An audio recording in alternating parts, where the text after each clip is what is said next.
এখন আগে ঘুম থেকে উঠে বাসি কাজটা সেরে কালকের ঘুগনি ছিল, ঘুগনিটাকে এমনি গাজর কিলে লোটাসের গাজর কিনবো, লোটাসের গাজর কেউ বলে না, কোনো একটা দরকার এখানে থেমে গেছে মনটা হলো একবার।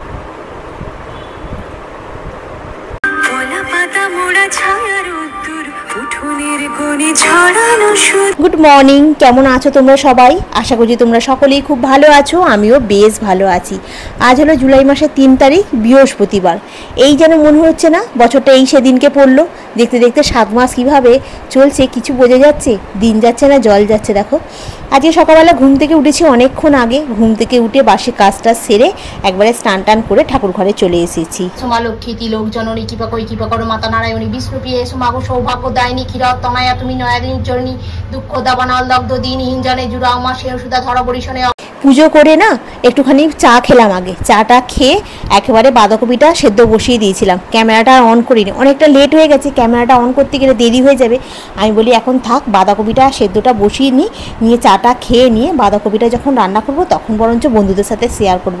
ওই আদা রসুন পেঁয়াজ টমেটোটাকে ভালো করে কষে নিলাম, একটুখানি তোমার টমেটো সস দিয়েছিলাম, জানো বাঁধাকপিটা না খেতে খুব সুন্দর হয়েছিল। ব্যাস আর কিছু তো লাগে না, তোমার একটুখানি গরম মশলা দিয়ে একটু যদি ঘি থাকে ঘি দিয়ে দিলে ব্যাস বাঁধাকপিটা খুব সুন্দর হয়। এই মটর কড়াই দিয়ে বাঁধাকপি কোনোদিন যদি করে খাও দেখবে খুব ভালো খেতে হয়। নিরামিষের দিনকেও শুধু খালি পেঁয়াজ রসুনটা বাদ দিয়ে দিলেই হয়ে যাবে। যাই হোক, বাঁধাকপির তরকারি হয়েছে আর ডিম সেদ্ধ হয়েছে। কালকের ঘুগনি ছিল, ঘুগনিটাকে এমনি গরম করলাম, পাউরুটিটাকে একটু সিকে নিলাম। কাঁচা পাউরুটি খেলে কিন্তু আবার গ্যাস অম্বল হয় জানো, ওই জন্য পাউরুটিটাকে ভালো করে সিকে নিলাম। নিয়ে কিছু বাটা টাটা দিয়ে এমনি প্লেন সিকে নিলাম। ঘুগনি দিয়ে কিন্তু তোমার এই পাউরুটিটা খেতে খুব ভালো লাগে জানো তো। মানে এতে মুম্বাইয়ের ওদিকে না ঘুগনির ভেতরে পাউরুটি দিয়ে সেই বড়া পাও বলে ওই রকম বানায়, এটা খেতে খুব টেস্ট হয়।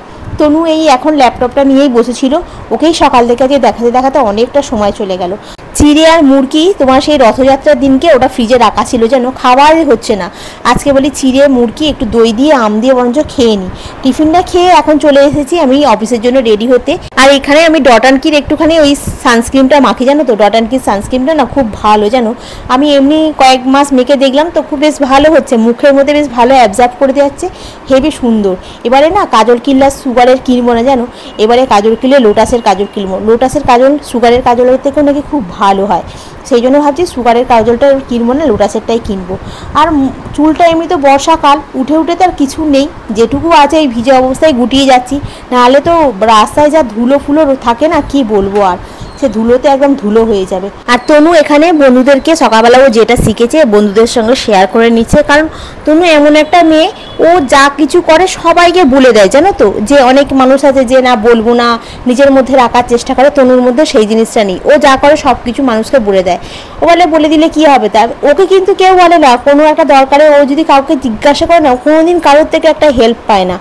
কিন্তু ওকে বলো সবাই ওর কাছে মানে বলবে কি হবে তা, আমি বলে দিলে কি হবে তা। এটা তনুর থেকে শেখার জিনিস জানো তো। তনু মানে কোনোদিন ও বলছে না বলে আমি বলবো না, এই জিনিসটা তনুর মধ্যে নেই। অফিস যাওয়ার আগে আমার রান্নাঘর একদম নিট অ্যান্ড ক্লিন করে দিচ্ছি। এই নিট অ্যান্ড রান্নাঘরটা দেখে যেতে বেশ ভালো লাগে জানো তো। আর এখন অফিস থেকে বাড়ি ফিরছি, আমাদের সাঁতরাগাছির অবস্থা একদম পুকুর সমান হয়ে গেছে জল, মানে কি বলবো, জলেতে প্রায় সাঁতার কাটার মতো। গাড়িগুলোরও অবস্থা, মানুষেরও তাই অবস্থা, মানে কোনটাতেই যাব আমি মানে খুঁজছি এখন দাঁড়িয়ে দাঁড়িয়ে। যেমন গাড়ির ভিড় তেমন মানুষের ভিড়, মানে মানুষ যাওয়ার রাস্তা নেই। দেখো কত দূর গিয়ে তোমাকে হেঁটে হেঁটে যেতে হবে। তবে যাই বলো, বর্ষাকালে কিন্তু গাছপালাগুলো দেখার মতো হয়, একদম সবুজে ভরা। ট্রেনে করে এখন বাড়ি ফিরছি, গাড়িটা এখানে থেমে গেছে, মনটা হলো একবার ভিডিওটা করি তো। আকাশটা দেখো পুরো মেঘে ঢাকা, দূরের গাছগুলো দেখা একদম পুরো ঘন সবুজ জঙ্গল মতো একদম হয়ে আছে। গুড ইভিনিং বন্ধুরা, সন্ধ্যাবেলা বাড়ি এসেছি। সকালবেলা থেকে তো আজকে কি মানে তাড়াহুড়ো হয়েছে মানে বলার মতো নয়।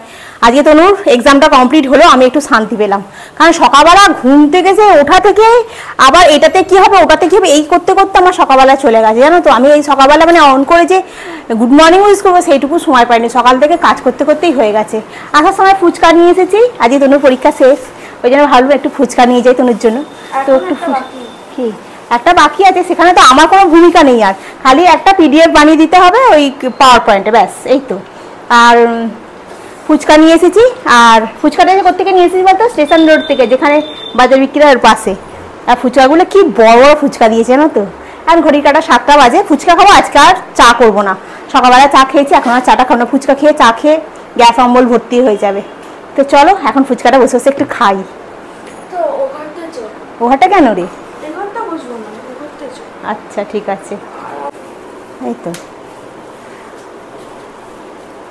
Don't worry. চ, তুই যা করছিস আমার দেখে ভয় লাগে যাচ্ছে। হ্যাঁ আস্তে আস্তে ঢাল।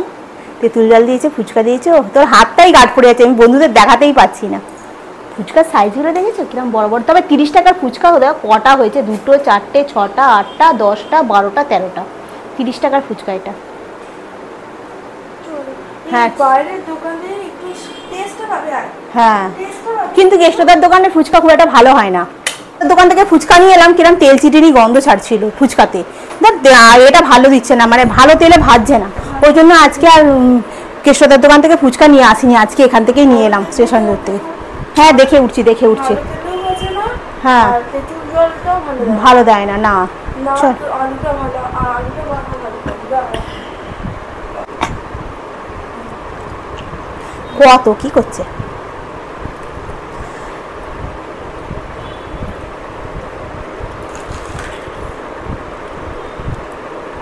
আজকে তনুর পরীক্ষাটা শেষ হয়েছে, এখন একটা বাকি আছে, যেহেতু মানে আমার কাজটা শেষ হয়ে গেছে, মনে হলো আজকে ফুচকা বিক্রি হয়েছে আর ফুচকার দোকানটাও দেখলাম হালকা ফাঁকা আছে, তাহলে একটু নিয়ে যাই ফুচকা, ওই জন্য একটু নিয়ে এলাম। ফুচকাটা খেয়ে ওকে বারণ করলাম তেঁতুল জলটা কিন্তু খাবি না, ও ঠিক ফুচকার প্লেটটা রাখতে এসে তেঁতুল জলটা খেয়েছে, খেয়ে বলছে আমার না গ্যাস হয়ে গেছে। আমি যে কী করবি, তাহলে একটা ওষুধ খা, রাতেরবেলাতে আমি সবজি ভাজা রুটি করবো। বলছি কী সবজি করবে, চাউমিন করবে? আমি যে এই তো বললি গ্যাস হয়ে গেছে, আবার চাউমিনের কথা বলছিস?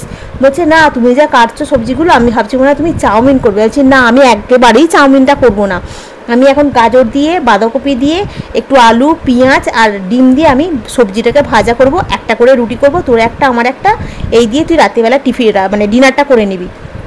বলছে আচ্ছা ঠিক আছে। আমি যে গিয়ে বললাম একটা বরঞ্চ গ্যাসের ওষুধ খেয়ে বস, আমি যাচ্ছি।